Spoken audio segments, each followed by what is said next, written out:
When hurricane season starts rolling around, that feeling of uncertainty can really kick in. Hmm. You've probably seen the forecasts, maybe started thinking, okay, what do I really need to do? Yeah, it's on people's minds.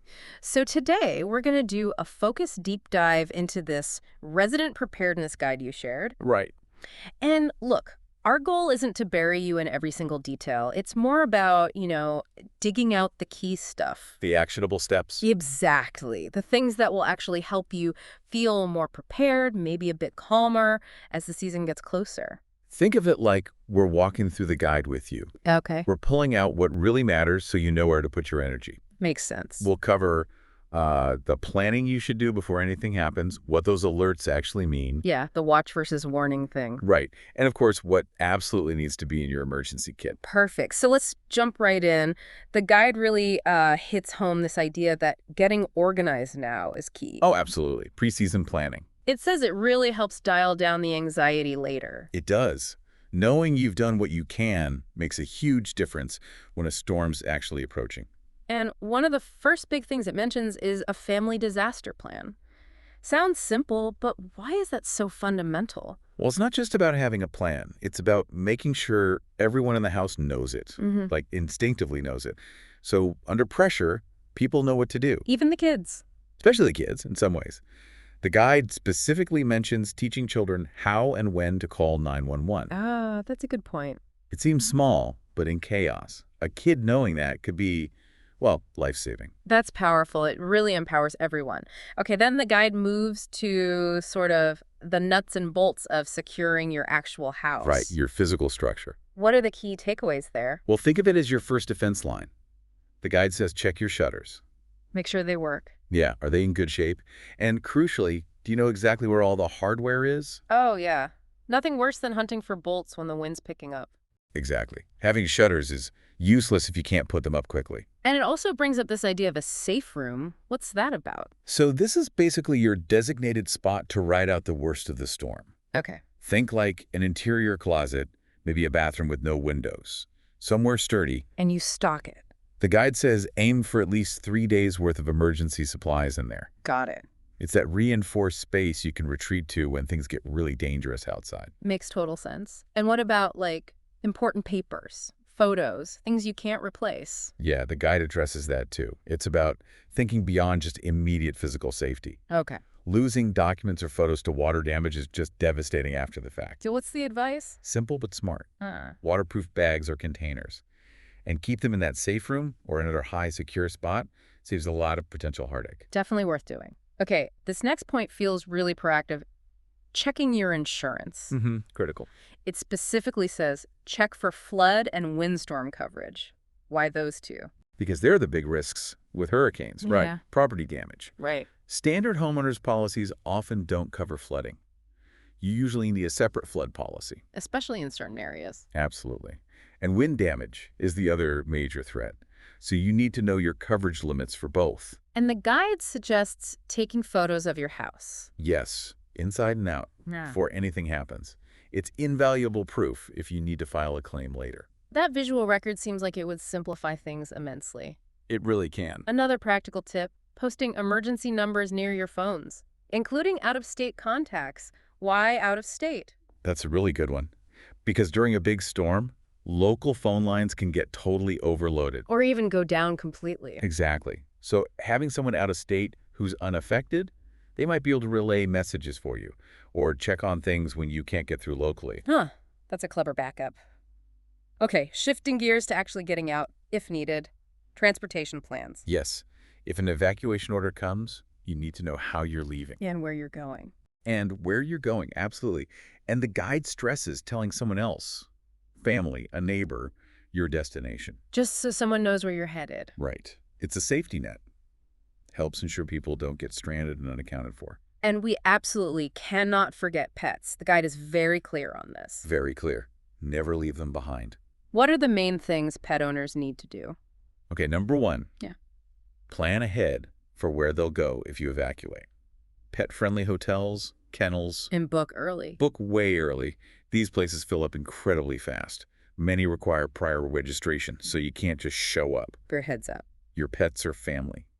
Their safety has to be part of your plan from the start. Okay, so that covers a lot of the preseason planning. Now, let's talk about understanding the storm itself, the alerts, the Right, categories. knowing what the weather reports actually mean. The guide starts by defining the different systems. Depression, storm, hurricane.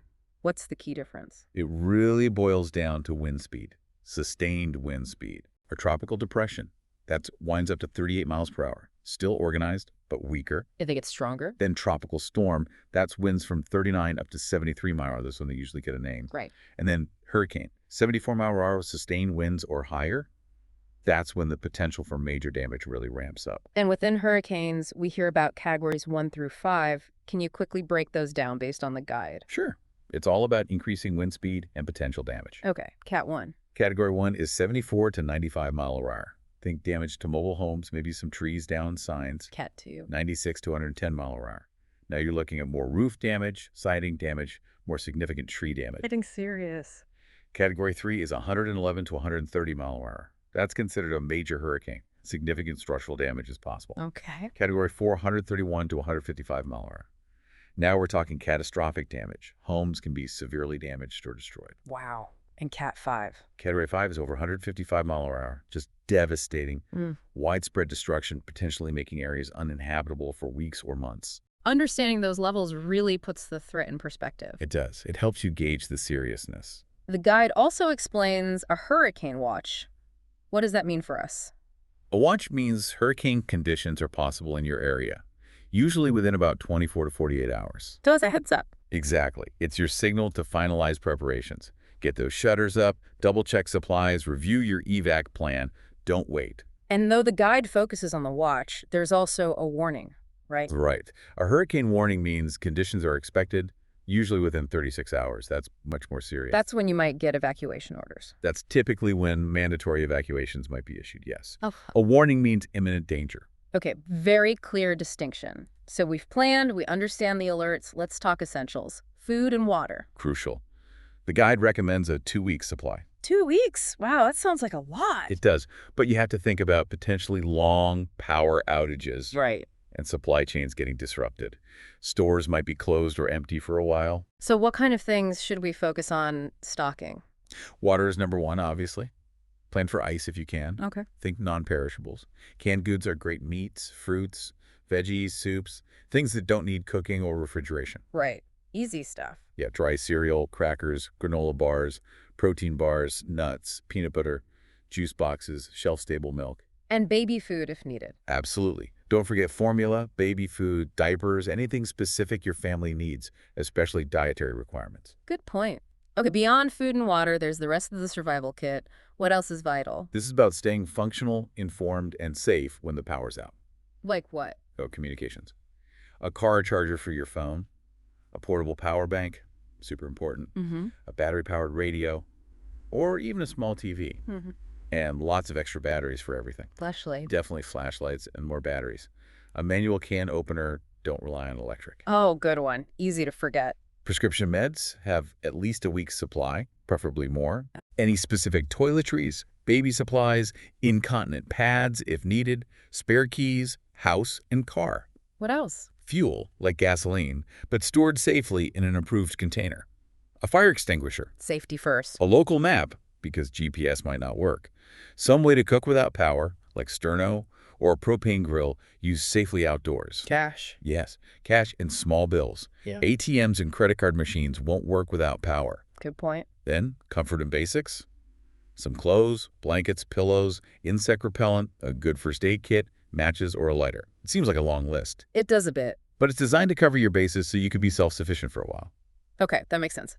And circling back to pets quickly, the guide has specific kit advice for them too, right? It does. Builds on the planning part. What are the must-haves for pets? Again, ID is paramount. Make sure microchips and tags have current info. Right. Have sturdy carriers or cages, leashes ready to go. Food and beds. Yep. Just like for humans, aim for a 2-week supply of their food and any medications. Yeah. Stored in waterproof containers. Get proof of vaccination from your vet.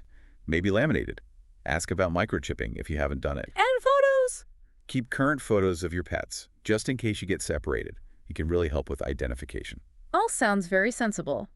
Now, what about shelters? If you do have to leave and can't stay with friends or family. The guide is pretty clear. Public shelters are a last resort. Not ideal. Not ideal. They're there for people with absolutely no other safe option. They can be crowded, basic conditions. Always try friends or family first if they're in a safe zone. And there are special needs shelters. Yes, but it's important to understand what they are. They're for people who need some medical monitoring, maybe electricity for medical devices. But not like hospital care. Right, not hands-on nursing care. If you need that kind of help, you generally need to bring a caregiver with you. That's a crucial distinction. And pets in shelters. Generally, only designated service animals are allowed in public shelters. So your dog Fluffy probably can't come. Probably not. Reinforces needing that separate pet plan we talked about. Okay. If you do end up at a public shelter, what should you bring? The guide suggests eating first, if you can. Bring ID, important papers, your medications in the original bottles. Baby stuff if needed. Yep, baby supplies. For comfort, blankets, sleeping bags, pillows, things to do books, games. Essentials. Flashlight, battery-powered radio or TV, extra batteries. And once you're there, listen to the shelter staff, follow the rules. Okay. So, let's say an evacuation order is given. What are the immediate steps the guide says to take before leaving home? All right, crunch time. First, secure the outside. Bring in anything that could fly around. Lawn chairs, garbage cans. Planters, umbrellas, signs, decorations, anything loose. Got it. What else? Fill prescriptions if you haven't already. Fill your car's gas tank completely. Don't wait on gas. Definitely not. Unplug TVs, computers, other major electronics.